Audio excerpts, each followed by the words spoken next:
છોટાઉદેપુર જિલ્લાના નવલજા ગામ પાસે સ્ટેટ મોનિટરિંગ સેલના દરોડા ₹4,200,000નો વિદેશી દારૂ સાથે એક ઇસમ ઝડપાયો। છોટાઉદેપુર જિલ્લામાં મધ્યપ્રદેશમાંથી ગુજરાતમાં ઘુસાડવામાં આવતો વિદેશી દારૂ સ્ટેટ મોનિટરિંગ સેલ દ્વારા ઝડપી પાડવામાં આવ્યો છે। મધ્યપ્રદેશમાંથી છોટાઉદેપુર જિલ્લામાં થઈને ગુજરાતમાં વિદેશી દારૂ ઘુસાડવામાં આવતો હતો। બાતમી સ્ટેટ મોનિટરિંગ સેલને મળી હતી, જે બાતમીને આધારે કમાડ તાલુકામાં આવેલ નવાલજા ગામ કમાડ રેંધા રોડના પુલ પાસે તારીખ 14/12/2023 રાત્રે 10 વાગ્યાની આસપાસ મધ્યપ્રદેશના ચકતલાથી ગુજરાતના બોડેલી તરફ આવતી ટોયોટા ઇનોવા ગાડી નંબર GJ01RC6717માં વિદેશી દારૂ ભરી લવાતો હતો। વિદેશી દારૂ ભરેલી ટોયોટા ઇનોવા ઝડપાઈ હતી અને સાથે કિસમ રઘુનાથ વેલસિંગ બારિયા ઉંમર વર્ષ 28 રહેવાસી બરડીપાડા મધ્યપ્રદેશને ઝડપી પાડવામાં આવ્યો હતો।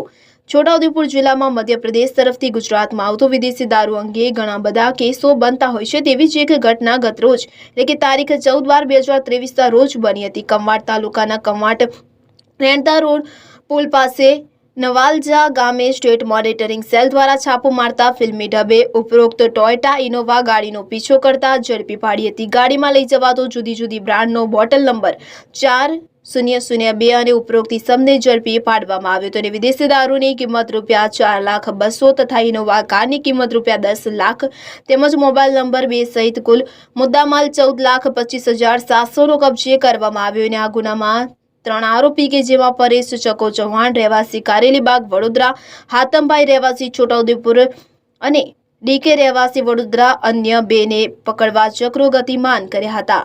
રિપોર્ટર ઇમરાન મિર્ઝા, છોટાઉદેપુર।